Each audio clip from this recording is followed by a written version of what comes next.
প্রিয় নবম দশম শ্রেণীর শিক্ষার্থীরা, আজকের ক্লাসে আমরা তোমাদের বিজ্ঞান বইয়ের তৃতীয় অধ্যায় হৃদযন্ত্রের যত কথা এই অধ্যায়ের রক্তের কাজ, উপাদান ও অস্বাভাবিকতা এসব টপিক নিয়ে বিস্তারিত আলোচনা করব। তাই তোমাদের জন্য যেহেতু এই ক্লাসটা ছবি দিয়ে সুন্দর করে সাজিয়ে তৈরি করা হয়েছে, অবশ্যই আমাদের ক্লাসটি শেষ পর্যন্ত দেখবে। আশা করি এই ক্লাস দেখলে আর বই পড়তে হবে না। ঠিক আছে, তাহলে চলো ক্লাসটি শুরু করা যাক। রক্তের সাধারণ কাজ যেটা হলো পরিবহন। আচ্ছা, প্রথম কাজ হচ্ছে শ্বাসকার্যে সহায়তা করে। রক্ত অক্সিজেনকে ফুসফুস থেকে টিস্যু কোষে এবং টিস্যু কোষ থেকে কার্বন ডাইঅক্সাইডে ফুসফুসে পরিবহন করে। লোহিত কোষ ও রক্তরস প্রধানত এই কাজটি করে। কি কিছুই বোঝো নাই? মাথার উপর দিয়ে গেছে? আচ্ছা, রক্তের কাজ হচ্ছে, প্রথমে ভাবো আমরা যে শ্বাস নেই, শ্বাসের মাধ্যমে তো আমরা অক্সিজেন গ্রহণ করি, এটা তো কম বেশি তোমরা সবাই জানো। তো এই অক্সিজেনটা আসলে কোথায় যায়? এই অক্সিজেনটা আমাদের সারা শরীরে পৌঁছে যায়, অর্থাৎ আমাদের যেই হাতের আঙুল এখানেও কিন্তু অক্সিজেন চলে আসে। তো সেটা কিভাবে আসে? সেটা আসে রক্তের মাধ্যমে, রক্তের সাথে মিশে।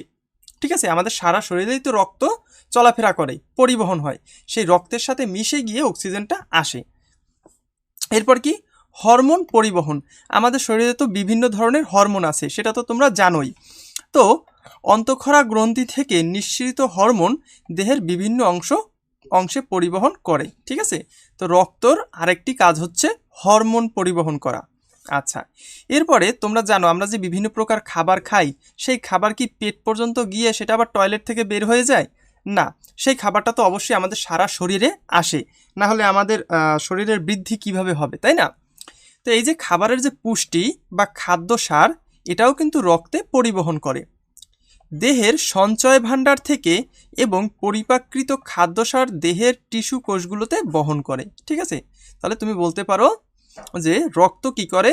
রক্ত দেহের সঞ্চয় ভাণ্ডার থেকে এবং পরিপাকৃত খাদ্যসার দেহের টিস্যু কোষগুলোতে বহন করে। ঠিক আছে, অর্থাৎ খাদ্যের যে পুষ্টি উপাদান সেটি রক্তের সাথে মিশে দেহের বিভিন্ন অংশে পৌঁছে যায়। প্রিয় শিক্ষার্থী, আমাদের চ্যানেলের ভিডিওগুলো যদি তোমার পড়াশোনায় একটুও হেল্প করতে পারে, তবে আমাদের চ্যানেলটি সাবস্ক্রাইব করে দিতে পারো। এই ভিডিওটি ভালো লাগলে একটি লাইক দিও। আমাদের ভিডিওর মাধ্যমে যদি তুমি পড়াশোনায় একটু উপকৃত হও, তবেই আমরা সার্থক। এছাড়াও রক্তের আরেকটি সাধারণ কাজ হচ্ছে নিয়ন্ত্রণ ও প্রতিরক্ষা। আচ্ছা, এটার মানে কি? যেমন রক্ত বর্জ্য পরিবহন করে। নাইট্রোজেন ঘটিত বর্জ্য পদার্থগুলোকে কিডনি বা বৃক্ক পরিবহন করে। অর্থাৎ আমাদের শরীরে যত বর্জ্য উৎপন্ন হয়, এ সকল বর্জ্য একটা সময় তো শরীর থেকে বের হয়ে যাওয়া উচিত। ঠিক আছে, তো এই যে বর্জ্য শরীরের বিভিন্ন প্রান্ত থেকে একদম শরীরের কিডনি পর্যন্ত নিয়ে যায়। কে নিয়ে যায়? এই রক্তই নিয়ে যায়। ঠিক আছে, রক্তের সাথে ওই সেই বর্জ্য পদার্থগুলো দ্রবীভূত হয়ে কিডনি পর্যন্ত যায়, আর কিডনি সেটাকে সেকে প্রস্রাবের মাধ্যমে বের করে দেয়। আচ্ছা, এরপর রয়েছে উষ্ণতা নিয়ন্ত্রণ। দেহের তাপমাত্রা নিয়ন্ত্রণে ভূমিকা রাখে।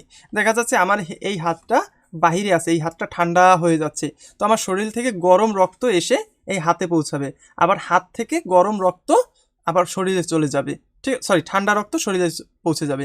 এভাবে সারা দেহের তাপমাত্রা এক থাকে। ঠিক আছে, তাপমাত্রা নিয়ন্ত্রিত হয়। আর একটা কি? রক্তের সব থেকে ইম্পর্টেন্ট একটা কাজ হচ্ছে রোগ প্রতিরোধ। দেহে রোগ জীবাণু প্রবেশ করলে মনোসাইট ও নিউট্রোফিল জাতীয় শ্বেতকোষ ফ্যাগোসাইটোসিস পদ্ধতিতে জীবাণুকে ধ্বংস করে। লিম্ফোসাইট জাতীয় শ্বেতকোষ অ্যান্টিবডি গঠন করে। দেখো, এখানে কিন্তু আমরা নিউট্রোফিল জাতীয় শ্বেতকোষ দেখতে পাচ্ছি, এটা হচ্ছে শ্বেত রক্তকণিকা। দেখছো? আচ্ছা, যখনই একটা ব্যাকটেরিয়া প্রবেশ করে, তাহলে তোমরা বুঝতেই পারছো এটা হচ্ছে একটি ব্যাকটেরিয়া। তখনই শ্বেত রক্তকণিকা কি করে? ব্যাকটেরিয়াটাকে নিজের মধ্যে নিয়ে নেয়, নিজের মধ্যে আবদ্ধ করে নেয়। তুমি এভাবে বুঝতে পারো যে খেয়ে ফেলে। খেয়ে ফেলার পরে ব্যাকটেরিয়াটি এই যে একটা শ্বেত রক্তকণিকার ভিতরে ঢুকলো, এরপরে ব্যাকটেরিয়াটি মারা যাবে। ঠিক আছে, এভাবে শ্বেত রক্তকণিকা বা রক্ত আমাদের রোগ প্রতিরোধ করে।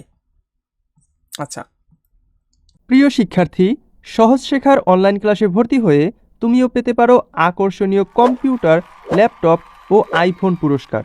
বিস্তারিত জানতে সহজশেখা.com ওয়েবসাইটে ঘুরে আসো, অথবা ভিডিওর ডেসক্রিপশন বক্স থেকে আমাদের সঙ্গে যোগাযোগ করো। এরপরে রয়েছে রক্তের বিভিন্ন উপাদানের স্বাভাবিক মান। আচ্ছা, যেমন লোহিত রক্তকণিকা। এই লোহিত রক্তকণিকা কতটুকু থাকে আমাদের শরীরে? দেখো, একজন পুরুষের শরীরে স্বাভাবিকভাবে 4.5 থেকে 5.5 মিলিয়ন প্রতি ঘন মিলিলিটারে 4.5 থেকে 5.5 মিলিয়ন লোহিত রক্তকণিকা থাকে, ঠিক আছে। আর নারীর দেহে থাকে কত? 4 থেকে 5 মিলিয়ন প্রতি ঘন মিলিমিটারে। আর শ্বেত রক্তকণিকা, যেমন শ্বেত রক্তকণিকা সর্বোচ্চ থাকে 4000 থেকে 10,000 প্রতি ঘন মিলিলিটার বা ঘন মিলিমিটারে। প্রতি ঘন মিলিমিটার রক্তে 4000 থেকে 10,000 শ্বেত রক্তকণিকা থাকে।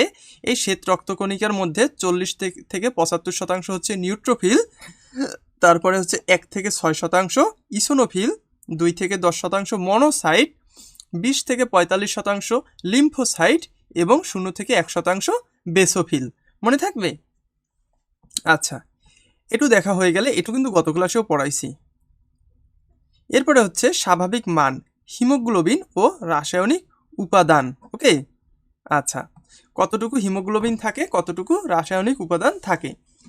যেমন পুরুষের শরীরে 14 থেকে 16 গ্রাম পার ডেসিলিটার থাকে, আর নারীদের শরীরে 12 থেকে 14 গ্রাম পার ডেসিলিটার। আর অণুচক্রিকা থাকে 1,50,000 থেকে 4 লক্ষ পর্যন্ত প্রতি ঘন মিলিমিটারে। তাহলে প্রতি ঘন মিলিমিটারে অণুচক্রিকা থাকে কত? 1.5 লক্ষ থেকে 4 লক্ষ পর্যন্ত। এর যদি পরিমাণ বেশি বা কমে যায় তাহলে বোঝা যাবে যে তুমি অসুস্থ হয়েছো, তোমার শরীরে কোনো একটা রোগ বাসা বেঁধেছে। আর কি অন্যান্য জৈব পদার্থ থাকে, যেমন সিরাম ইউরিয়া 5 থেকে 20 মিলিগ্রাম পার ডেসিলিটারে, তারপরে 0.5 থেকে 1.5 মিলিগ্রাম পার ডেসিলিটারে। কোলেস্ট্রল থাকে 0 থেকে 200 মিলিগ্রাম পার ডেসিলিটারে। বিলিরুবিন থাকে 0.1 থেকে 1.2 মিলিগ্রাম পার ডেসিলিটারে। আর রক্ত শর্করা, ঠিক আছে, রক্তে কতটুকু শর্করা থাকে? আমরা যখন খাবার খাওয়ার আগে, আমাদের খাবার খাওয়ার আগে থাকে 3.9 থেকে 5.6। এটা থেকেই কিন্তু ডায়াবেটিক্স মাপা হয়, ঠিক আছে। এই লেভেলের মধ্যে থাকলে তুমি মোটামুটি নিরাপদ। 6-এর যদি উপরে চলে যায় ঠিক আছে, তাহলে সেটা হবে ডেঞ্জার বা ডায়াবেটিক্সের ধারে কাছে চলে আসছো। আচ্ছা, এরপরে রয়েছে রক্ত উপাদানের অস্বাভাবিক অবস্থা, ঠিক আছে। আচ্ছা, এই লোকটাকে একটু সাইড করে দেই। লোহিত রক্তকণিকার অস্বাভাবিকতা সংজ্ঞা: রক্ত উপাদানের তারতম্য ঘটলে যে অবস্থার সৃষ্টি হয় তাকে রক্তের অস্বাভাবিক অবস্থা বলা হয়। তাহলে রক্তের অস্বাভাবিক অবস্থা কাকে বলে? রক্ত উপাদানের তারতম্য ঘটলে যে অবস্থার সৃষ্টি হয় তাকেই রক্তের অস্বাভাবিক অবস্থা বলে। একটা অবস্থার নাম হচ্ছে পলিসাইথিসিয়া। পলিসাইথিসিয়ায় কি হয়? হিমোগ্লোবিনের মাত্রা এবং লোহিত রক্তকোষের সংখ্যা স্বাভাবিকের তুলনায় অত্যাধিক বৃদ্ধি পায়। তাহলে পলিসাইথিসিয়ায় কি হবে? এই যে লোহিত রক্তকোষ প্রচুর পরিমাণে বৃদ্ধি হয়ে যাবে, ঠিক আছে। দেখছো, ঘন হয়ে গেছে, এত পরিমাণে লোহিত রক্তকণিকা বেড়ে গেছে, এটাকেই বলা হচ্ছে পলিসাইথিসিয়া। আর স্বাভাবিক অবস্থায় লোহিত রক্তকণিকা এরকম অল্প মাত্রায় থাকবে, শ্বেত রক্তকণিকা থাকবে, অণুচক্রিকা থাকবে। কিন্তু এখানে দেখছো, এখানে একদম লোহিত রক্তকণিকার একটা ভিড় লেগে গেছে, এইটা অস্বাভাবিক অবস্থা। আচ্ছা, আরেকটা রয়েছে অ্যানিমিয়া। অ্যানিমিয়া কি? হিমোগ্লোবিনের পরিমাণ বা লোহিত রক্তকণিকার সংখ্যা স্বাভাবিক অবস্থার তুলনায় কমে যাওয়া, এটাকে বলা হয় অ্যানিমিয়া। এর বাংলা নাম হচ্ছে রক্ত স্বল্পতা, ঠিক আছে। বলে শরীরে রক্তের পরিমাণ কম। অ্যাকচুয়ালি রক্তের পরিমাণ কম না, রক্তে যে লোহিত রক্তকণিকা বা হিমোগ্লোবিন থাকে, সেই লোহিত রক্তকণিকা বা হিমোগ্লোবিনের সংখ্যা যদি কমে যায় তখনই বলা হয় রক্ত স্বল্পতা বা অ্যানিমিয়া, ঠিক আছে। দেখছো, এখানে দেখছো অবস্থা কি, একদম টাইট, নাই বললেই চলে। 1টা 2টা 3টা 4টা হাতাইয়া খোঁজা লাগে। আচ্ছা, এরপরে কি? শ্বেত রক্তকণিকার অস্বাভাবিকতা। এতক্ষণ কিন্তু আমরা পড়েছি লোহিত রক্তকণিকার অস্বাভাবিকতা। এবার আমরা শ্বেত রক্তকণিকার অস্বাভাবিকতা সেটা পড়ব। সেটাকে বলা হচ্ছে লিউকেমিয়া। নিউমোনিয়া বা প্লেগ রোগে শ্বেত কোষ বাড়ে, কিন্তু লিউকেমিয়ায় শ্বেত কোষের সংখ্যা অত্যাধিক হার বেড়ে যায়। যেমন 50,000 থেকে 1 লাখে নেমে যায়। একে ব্লাড ক্যান্সার বলা হয়। এর চিকিৎসায় অনেক সময় রোগ নিরাময় অসাধ্য। এরপর হচ্ছে লিউকোসাইটিস। শ্বেতকোষের সংখ্যা অস্বাভাবিক অবস্থার মান থেকে বেড়ে যেমন 20,000 থেকে 30,000 হলে তাকে লিউকোসাইটোসিস বলে। নিউমোনিয়া, হুপিং কাশি ইত্যাদি রোগে এগুলো ঘটে। ঠিক আছে, তাহলে আচ্ছা, নিউমোনিয়ায় বা প্লেগ রোগে কি হয়, বেড়ে যায়। ঠিক আছে, আর লিউকোসাইটিসও বেড়ে যায়। আচ্ছা, 4,000 থেকে হয়ে যায় 20,000। তারপরে রয়েছে অনুচক্রিকার অস্বাভাবিক অবস্থা। অনুচক্রিকা কি কাজে লাগে? রক্ত জমাট বাঁধতে সাহায্য করে। কিন্তু সেই অনুচক্রিকাই যদি বেশি পণ্ডিতি করে তোমার এই রক্তনালীর ভিতরেই রক্ত জমাট বাঁধায় ফেলায়, তখনই তো সমস্যাটা ঘটে। আচ্ছা, একটা সমস্যার নাম হচ্ছে থ্রোম্বোসাইটোসিস। অনুচক্রিকার সংখ্যা স্বাভাবিকের তুলনায় বেড়ে যায়। ঝুঁকি: রক্তনালীর অভ্যন্তরে রক্ত জমাট বেঁধে যায়। হৃৎপিণ্ডের রক্তনালীতে হলে করোনারি থ্রোম্বোসিস এবং মস্তিষ্ক হলে সেরিব্রাল থ্রোম্বোসিস বলে। তাহলে করোনারি থ্রোম্বোসিস কাকে বলে? হৃৎপিণ্ডের রক্তনালীতে যখন অনুচক্রিকার হার বেড়ে যায় বা অনুচক্রিকার সংখ্যা বেড়ে যায় এবং রক্ত জমাট বেঁধে যায়, তাকে করোনারি থ্রোম্বোসিস বলে। আর সেরিব্রাল থ্রোম্বোসিস কাকে বলে? মস্তিষ্কের ভেতরে যখন অনুচক্রিকার সংখ্যা বেড়ে যায় এবং রক্ত জমাট বেঁধে যায়, তখন তাকে সেরিব্রাল থ্রোম্বোসিস বলে। আচ্ছা, এরপরে আরেকটা রোগ হচ্ছে, সেটা নাম হচ্ছে পারপুরা।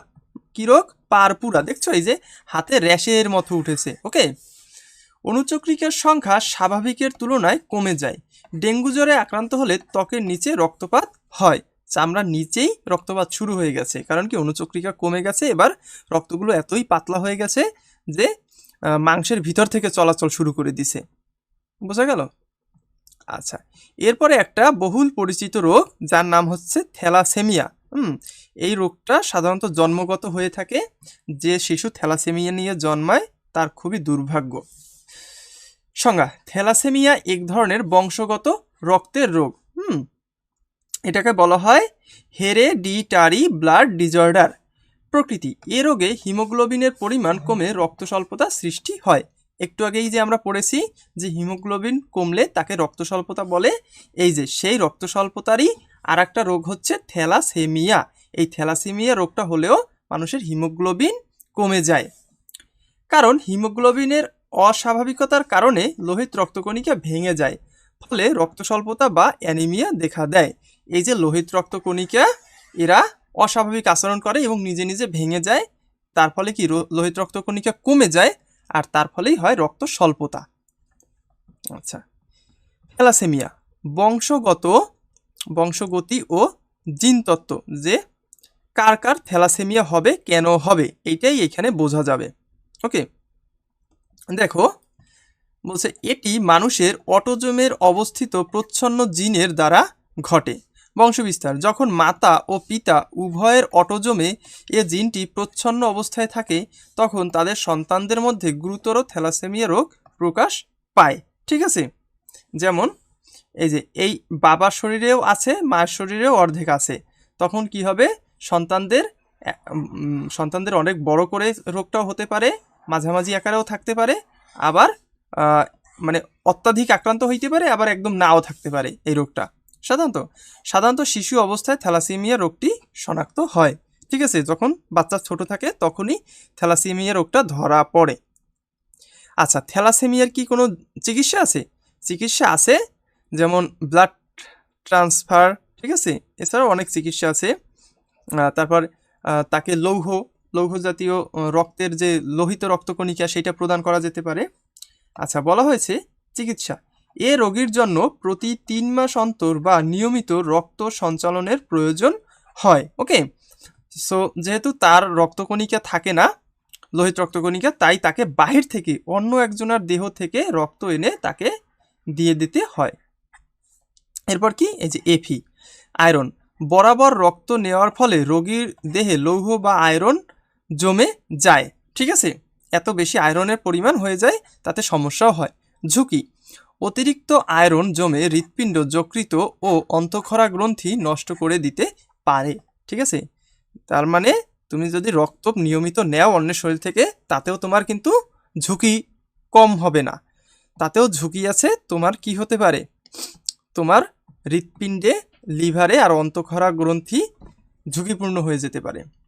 আচ্ছা, এক নজরে মূল বিষয়, রক্তের কাজ হচ্ছে পরিবহন, যেমন বিভিন্ন পুষ্টিদ্রব্য, খাদ্য, সার, হরমোন, তারপরে হচ্ছে কার্বন ডাই অক্সাইড, অক্সিজেন আর রেচন পদার্থ বা বর্জ্য পদার্থ, এগুলো পরিবহন করে, প্রতিরক্ষা করে, রোগ প্রতিরোধ করে। যে কোনো জীবাণু শরীরে প্রবেশ করলে শ্বেত রক্তকণিকা সেটাকে নিজের মধ্যে নিয়ে মেরে ফেলে, আর কি অনুচক্রিকা আমাদের রক্তপাত বন্ধ করে। কোথাও কেটে গেলে সেই জায়গায় অনুচক্রিকা গিয়ে রক্তটাকে জমাট বেঁধে ফেলে আর রক্ত বের হতে পারে না। আর একটা কি নিয়ন্ত্রণ, যেমন রক্ত আমাদের তাপমাত্রা নিয়ন্ত্রণ করে, তারপরে সোডিয়াম পটাশিয়ামের মাত্রা নিয়ন্ত্রণ করে, ঠিক আছে, হরমোনের মাত্রা নিয়ন্ত্রণ করে, অনেক কিছু করে। স্বাভাবিক মান, লোহিত, শ্বেত ও অনুচক্রিকার নির্দিষ্ট পরিসীমা এক থাকতে হয়। আর অস্বাভাবিকতা যখন হয় তখন পলিসাইথিসিয়া, অ্যানিমিয়া, লিউকেমিয়া, থ্রোম্বোসাইটোসিস আর থ্যালাসিয়ামা এইসব রোগ হয়। ঠিক আছে, তো এরকমই আমরা ছবির সাহায্যে সুন্দর করে উপস্থাপন করে ভিডিও ক্লাসগুলো নেব। তোমরা আমাদের সাথেই থেকো।